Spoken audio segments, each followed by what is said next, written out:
Bones, people want to know the truth behind this ghost story. Truth? Ghost story? Okay, well, sometimes mystery's better than truth, and this is a real mystery tale. An 1864 episode of The Twilight Zone. Oh, it's a gem of a short story. We'll break down exactly how and why this works. This is Amelia Edwards. This is The Phantom Coach. A ghost tale designed with one purpose, and one purpose only: to crawl straight under your skin. Bart and Bones geek out on classic horror. Every night they haunt the movie screen. It's plots, it's themes, it's scary memes, it's comedy twisted through your dreams. Bart and Bones take you behind the screen. From the basement halls of the Haunted Mansion, it's Bart and Bones Tonight. Every classic horror fan needs to give this one a read. It's public domain. Go download it for free. Take 45 minutes. It's a short story. Read it. You will not regret it. Bones, how about giving us the cliff notes on Amelia Edwards, The Phantom Coach? Certainly. Now, a hunter gets lost miles from home in a snowstorm. He gets panicky and grief-stricken for leaving his newlywed wife. Luckily, meets this belligerent gnome-like man. Well, that is luck. Wouldn't you? I tell you what. Yeah, it's like picking up a silver penny on the ground. And, it gets refuge in the house of this weird ex-scientist who got booted out of his job. Forget this. Believing in ghosts, he drinks uskaba and hitches a ride with a wagon full of ghosts. Well, that's it. See you on the next episode. So we're going to analyze each scene here. I love this short story. It's one that's stuck with me. That little synopsis that you gave, it doesn't give it justice, right? It's impossible to give it justice. This story was first published in All the Year Round in 1864, which is basically kind of like old-timey Reader's Digest, right? It's a collection of short stories. Amelia Edwards, the author, actually was also an Egyptologist. More on that later. And Edwards obviously knows a supernatural mystery. Your job is to gift the reader that mystery. Don't reveal the answers, but use your artist's brush to paint that ambiguity, that unsurety, and you paint it from the emotion. Right from the introduction to the character, we see panic. This starts out something like a psychological thriller, but we ask the question, is it a literal haunting or is it a trauma response? That's an awesome question, and there's no answer to it, and that's what I mean about gift the reader's mystery.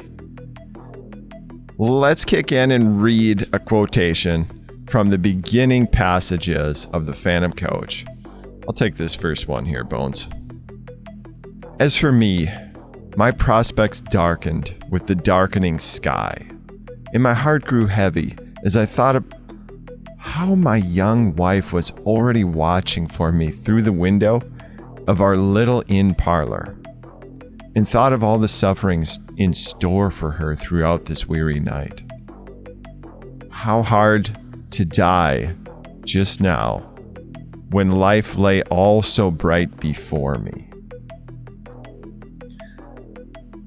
This is the opening as our main character, James Murray, is out in the British moors on this hunting trip.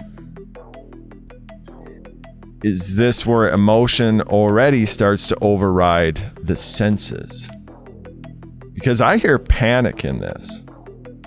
Now, what do you think, Bones? I absolutely think he's maybe he slipped and hit his head already, and he's already dreaming. I'm unsure at this point whether or not he's actually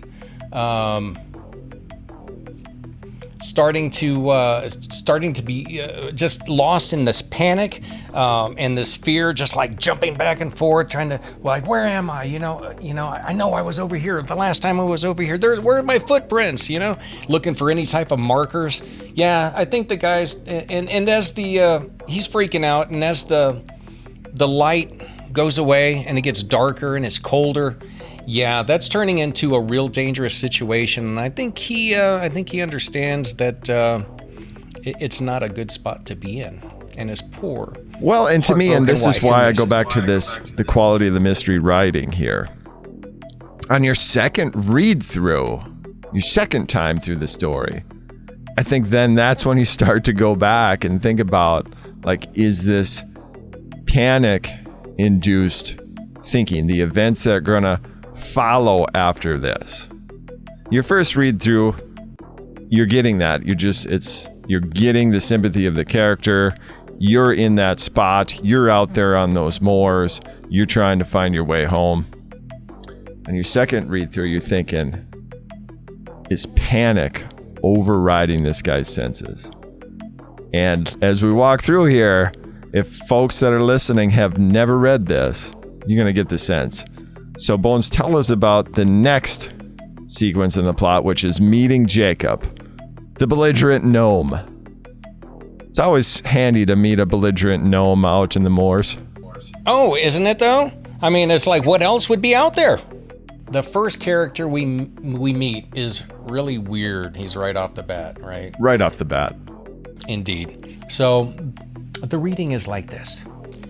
When he saw Jacob for the first time in this panic. So, I mean, think about it. This guy's over here panicking like he lost his cell phone. I mean, that's how we can think about it. He misplaced his keys, and he's looking for, and he's got to go, and he's just lost in this freaked out area, and he sees Jacob, right? Maybe Jacob found his keys or his phone, and that's how he feels. He's like, thank God, was the exclamation that burst involuntarily from my lips. Blinking and frowning, he lifted his lantern and peered into my face. What for? He growled sulkily. Well, for you. I began to fear I should be lost in the snow. Then folks do get cast away hereabouts from time to time. And what's to hinder you from being cast away likewise, if the Lord is so minded? So there you go. Why is Edwards writing this in? And this is what you want to think of, when you're studying literature, when you're thinking about this story, because it's more than the ghost tale. In the opening, we talk about the truth behind this ghost tale. Don't tell me about the truth behind the ghost tale. Tell me about the quality of mystery that you're gifting the reader.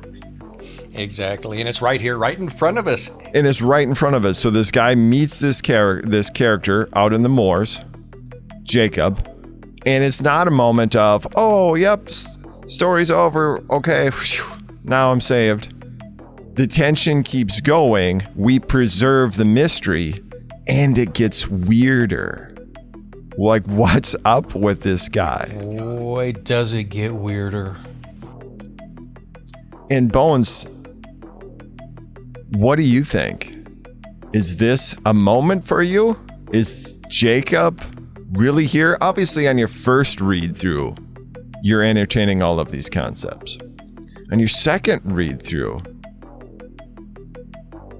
is Jacob here? Is he a corporeal being? This one's a tough one, because at this point, I'm unsure whether he is still lost in the snow? Is he awake? Is he suffering from hypothermia? Is he having some kind of bad dream? Is he asleep? Is he? I don't know. And that's what makes this character of Jacob. It's alluring. It's so subtle. It's like a dream, and somebody just comes in and presents the role of a guide right in the middle of when you need them the most. A guide, but an anti-guide. An anti-guide, exactly. Yes. A gnomely anti-guide. Not the guy you want to be running towards in the middle of a panicked feeling that's going on in the middle of the snowstorm. Jacob would probably not be the guy that I'd be going for. But the perfect character for a mystery story. Indeed. Yep. He pulls it off beautifully. And for me, this is the quality of the writing and why you come back to reread. Jacob's part of it. The next character we meet is all the more. And I tend to feel that this professor character is our avatar of the author, Amelia Edwards herself. So when Mr. Murray finds Jacob, he's led to a weird house with a weird room and a weird guy. So the tension keeps going. We'll quote here. I stared about me with an amazement increased by every fresh object upon which my eyes chanced to rest. So strange a room I had never seen. Yet seemed it stranger still to find such a room in a lone farmhouse amid those wild and solitary moors. You know, exactly. In a place where there really shouldn't be a house? Out in the middle of nowhere? That's what she's absolutely painting that. She's telling you that in black and white that this makes no sense. It absolutely does not, you know, and which kind of starts pulling on the mystery. Is he awake? Is he dreaming? And still, I think we still are kind of unsure about that right now. But, you know, and we're already suspicious of this professor, you know, because every way you expect a person to act, he doesn't. Indeed. You know, let's talk about his ranting of philosophy skills, and he got kicked out for believing in ghosts. That's almost starting to go into a nightmare type of scenario for me. It's like, why are you bringing up all of this like fear stuff? What's going on here? And I'm out in the middle of nowhere.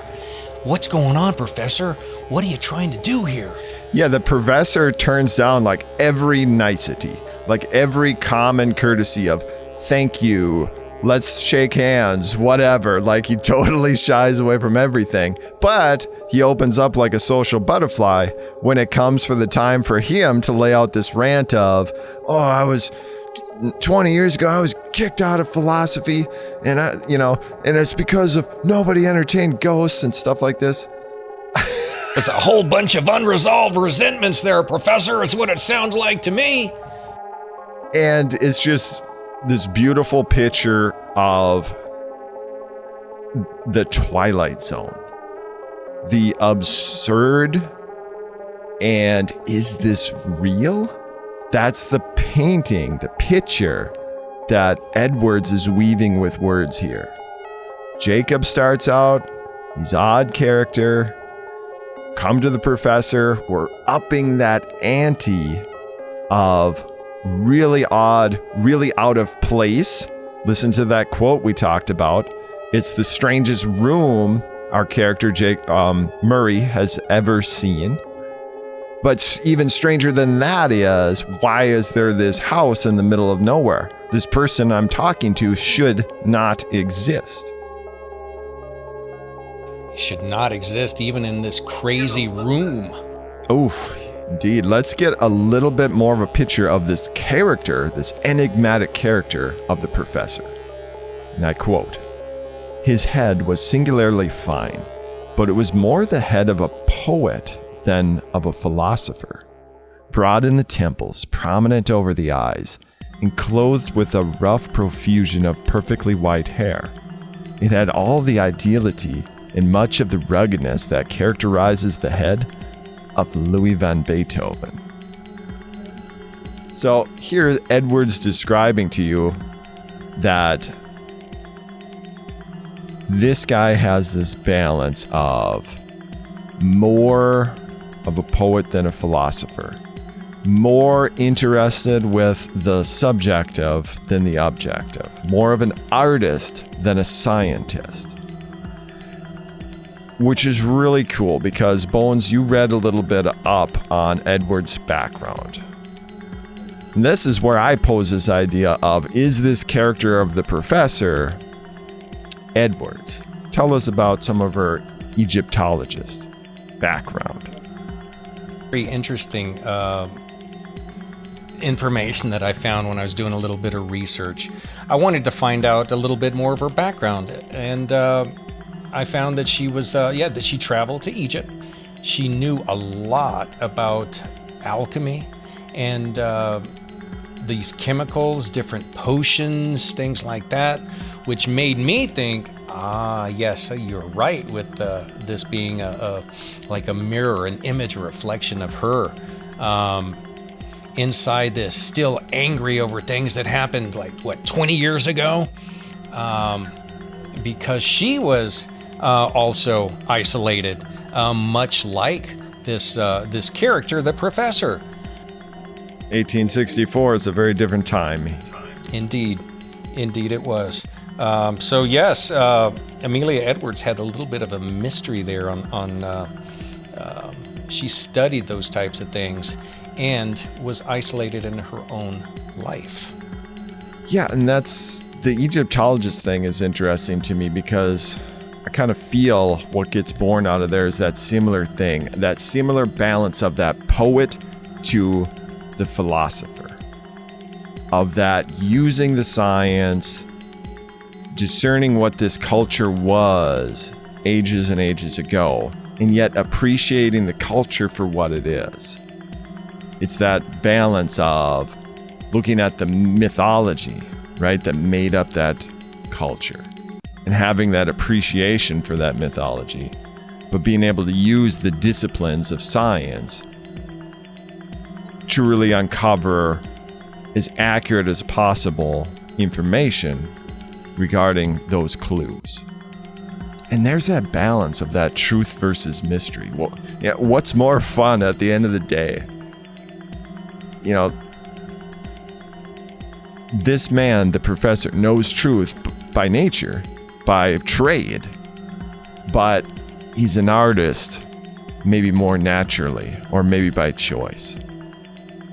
And his whole duality here is this phenomenon of the unknown, of ghosts specifically. Amongst his rants, he talks about there's no broader base of evidence than all different cultures having ghost stories. And yet, this culture, 1864, England, says, we're done with all that stuff. We're done believing in the boogeyman. That's all a lot of rubbish. And so I'll pose the crazy question to you. Does he send Jacob Murray on the way to the Phantom Coach just to prove his point about ghosts?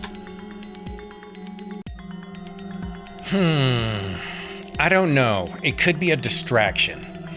But I think that the balance that you were talking about was the key point. I think that what Amelia Edwards is doing here is just is a fine line between science and lore. So Bones, give us a little of the context here and quote for us the next lines of Phantom Coach. Of my wife, I replied impatiently. Of my young wife, who does not know that I've lost my way, and who is at this moment breaking her heart with suspense and terror. Where is she? At Dwolding. At Dwolding. he echoed thoughtfully. Yes, the distance is true. It is 20 miles. But are you so very anxious to save the next 6 or 8 hours? So very, very anxious that I would give 10 guineas at this moment for a guide and a horse. Your wish can be gratified at a less costly rate. Wonderful.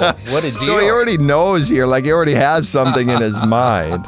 And like, why does he mention, are you so very anxious to save the next 6 or 8 hours? Oh, Like, why do you ask that if you have a legitimate, safe way for this guy to go home to his wife?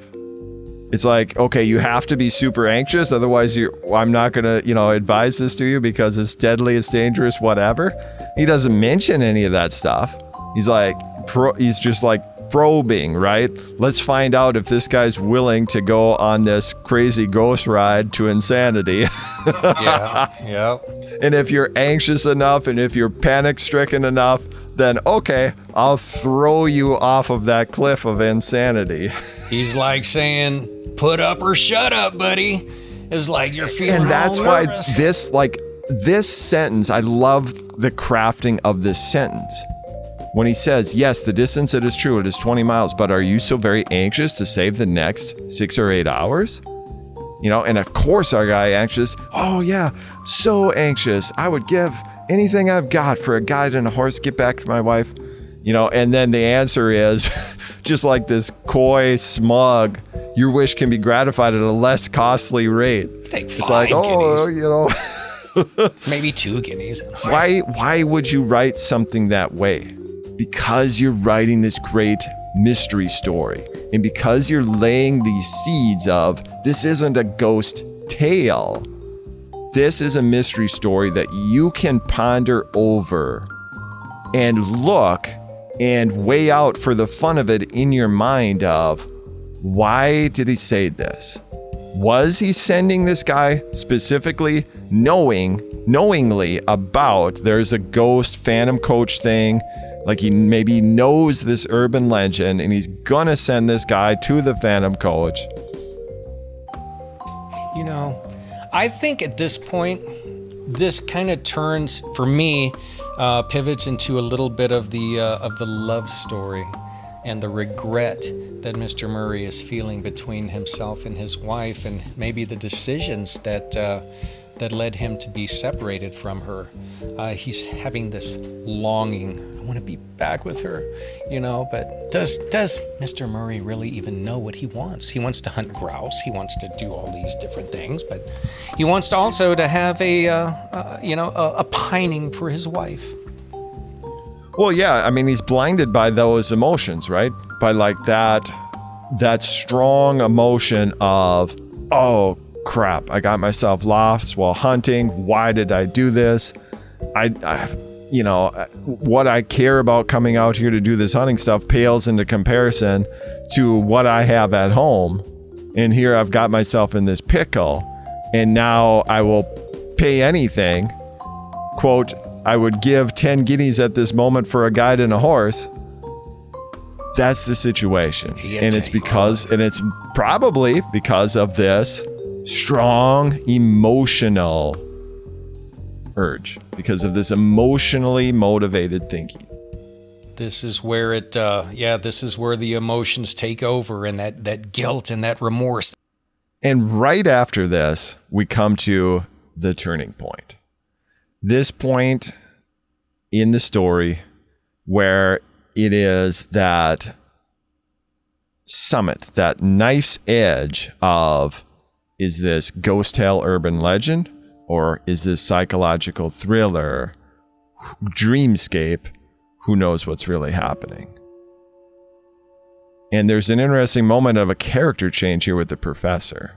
What do you think about this, Bones? Exactly. This is profound. And if you don't see it right off the bat, it can just go over your head. But this one, the turning point, in my opinion, as well. The one moment the professor starts to get nice is after he knows that he can send him to the phantom coach and get rid of him, be done with him, And then this happens. Taking a bottle of whiskey and a wine glass from the cupboard in which he kept his chemicals, said, "The snow lies deep. It will be difficult walking tonight on the moor. A glass of Uskaba before you start." I would have declined the spirit, but he pressed it on me, and so I drank it, and it went down my throat like liquid flame and almost took my breath away. "It is strong," he said, "but it will help to keep out the cold. And now you have no moments to spare. Good night." I thanked him for his hospitality and would have shaken hands, but he had turned away before I could finish my sentence. Okay, so here's the key lines. And why do you write this if there's no other concerted purpose here? That Uskaba. Why does it come from the, quote, cupboard in which he kept his chemicals, end quote? Why do you write that if not for some very specific tension from some very specific function in both plot and theme? You know, maybe the professor didn't want Jacob sneaking into his medicine cabinet, so he put his Uskaba in there with the poison. Right. So you could say, like, you could dismiss it and say, okay, it's because, like, this guy's disorderly. Remember, like, when we first are introduced to the character who come into the house, like, there's scientific gear and there's all this stuff all over. So, like, okay, like, do you want to just dismiss it and say, oh, it's just a character quirk? And it's just kind of just part of that little tension device in the introducing the character. But why are you filling up useless time in this scene, which this whole scene is a useless scene if there's no purpose in this to create some question in the author's mind, in the reader's mind, of what was that whole Uskaba deal? Like, was that something that was chemically tainted? Was that a chemical itself? Is this the point when our main character, Jacob Murray, goes crazy? Also, why do you specifically say, quote, it went down my throat like liquid flame and almost took my breath away, end quote? Like, do you just want to put over Uskaba? Do you just sounds like a great advertisement, doesn't it? A great advertisement, right.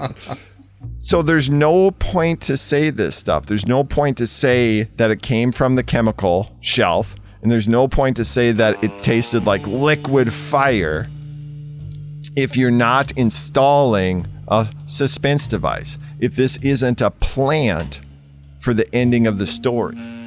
And that's the device. That's the great mystery writing. You don't know the answers to this. You don't care. The fact is, for everybody, the objective fact is, you get done reading this book and you're not just like, oh, that's a little ghost tale. A guy went and he walked down this trail and that's where the Phantom Coach was and he died. There's a lot more to it than that, and it's because of these lines. It's because of you take the artistry to write lines just like this, where it poses that question, that unanswered question in your mind. What's mystery? Unanswered question. That's what Edwards is crafting here. This is why it works. This is why when you read this short story and you're done and it's 45 minutes, you think, man, that was a cool story. I'm going to read that again sometime. And it stays with you. And then that's the one you pick up a little bit more details maybe each time you go back. And maybe this one particular scene, which seems like a throwaway scene to us right now, maybe it's packed with a lot of underlying, unresolved emotional torment. You know, a lost, weary traveler looking for answers, getting a ride home possibly, and then, but also at the same time, getting help, but being treated like you're cold, you know, getting a cold shoulder. You're not getting a true, like, emotional connection here. There's a rift, there's coldness, there's something that's not connecting, and it feels almost like something is being forced. And so here we come with the Uskaba from the medicine cabinet, which very well could have some things in it because, well, Edwards, that was popular at the time to write about drinks that had was opium, maybe cannabis or some other types of things that were popular at the time. Dickens did it, and this is a good possibility. Edwards may have just done this too, added it as your suspense device. Correct. Correct. Yeah, the tension never relents. So Bones, lead us through the rest of the plot here. Scary scene here, because we don't know. They're looking for their shortcut. Save the 6 or 8 hours. Mm-hmm. So there it is. You're gonna get what you're gonna get back to your wifey poo, and you're gonna do it quickly and a lot cheaper. The road's a fair road enough, said he, for foot passengers, but 'twas over steep and narrow for the northern traffic. You'll mind where the parapet's broken away. Close again, the signpost.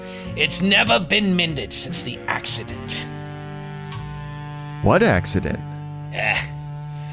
The night mail pitched right over into the valley below.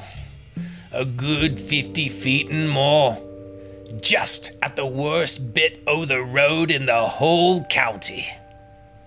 Horrible. How many lives were lost? All. 4 were found dead, and the other 2 died next morning. How long is it since it happened? Just 9 year. Near the signpost, you say? I will bear it in mind. Good night.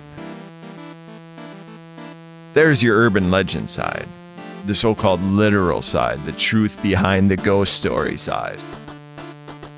But, Bones, let's also make the listeners read to get the pleasure of that ghost sighting scene. The eyes, the menacing eyes. They were all looking at me. And so the story pays off either way, right? Urban legend side, or psychological thriller side. You both want that ghost scare scene.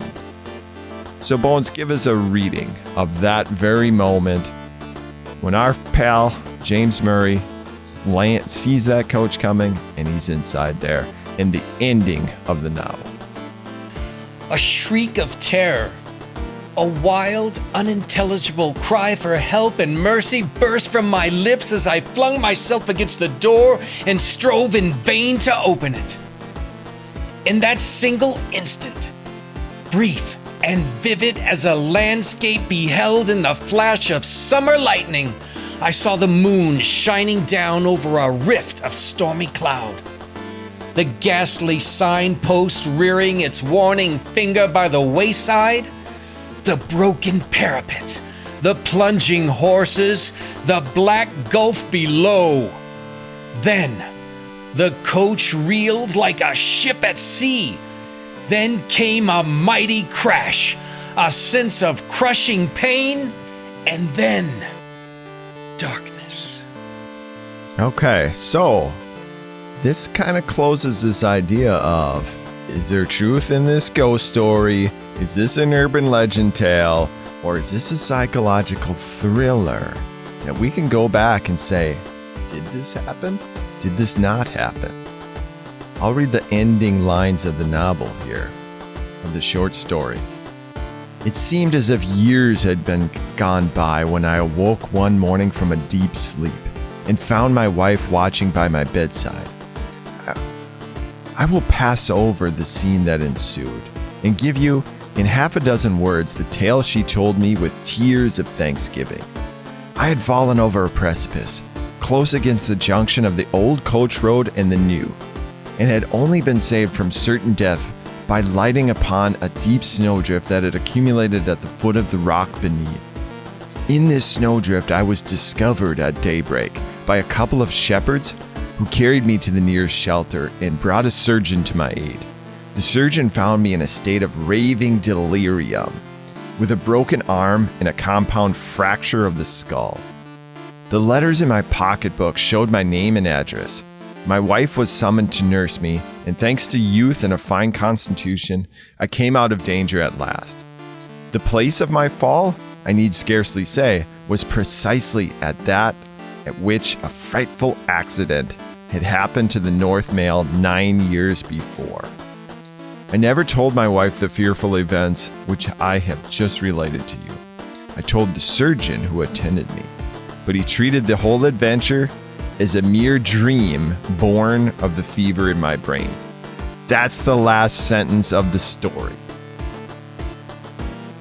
You as the reader, that's exactly what you think. That's what you're designed to think.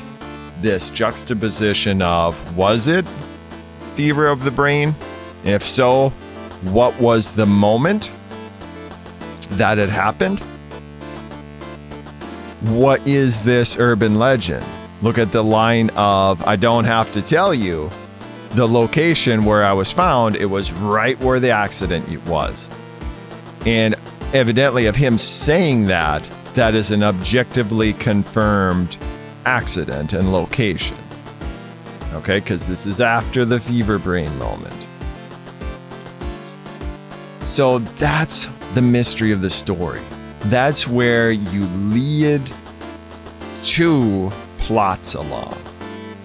And there's no answer as to which one's the right one. Because you don't want to know. You don't want to know the truth of the ghost story. You want the mystery. You want to not know. That's how Edwards wrote it. That's what works. Final thoughts on Phantom Coach in this moment. But first, Bones, what are you watching?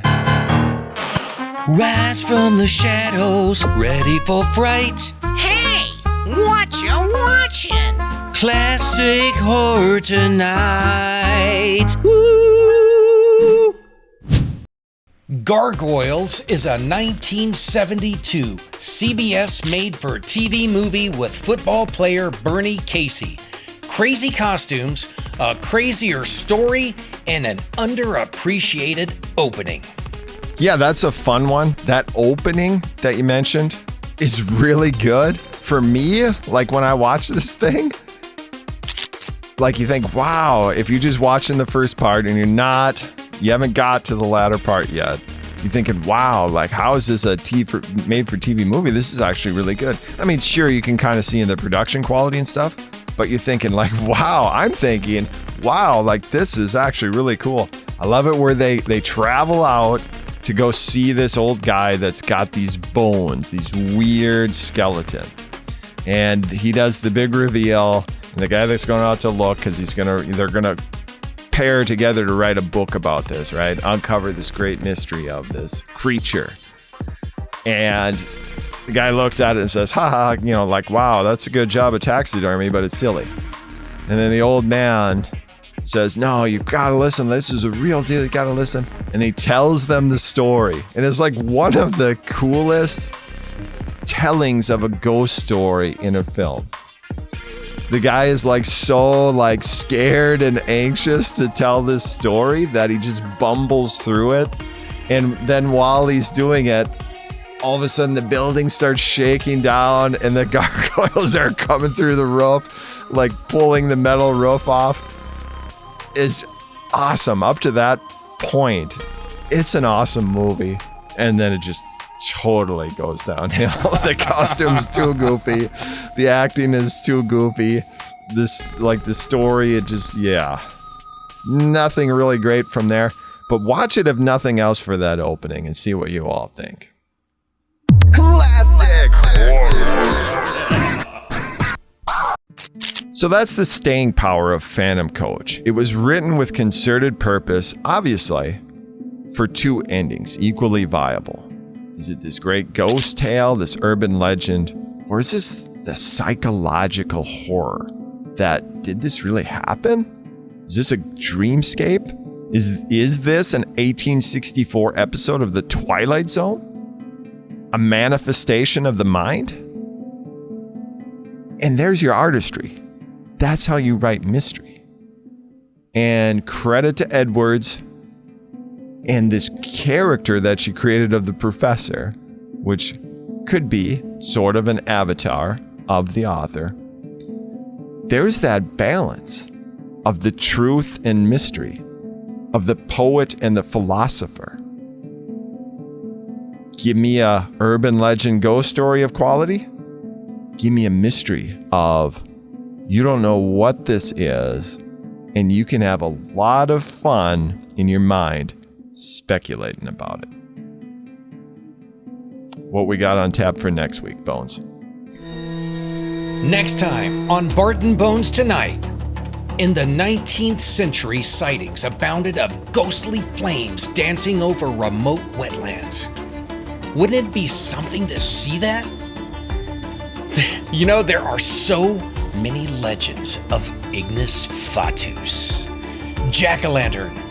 Yep, that's where the name comes from. Or Will-o'-the-Wisp.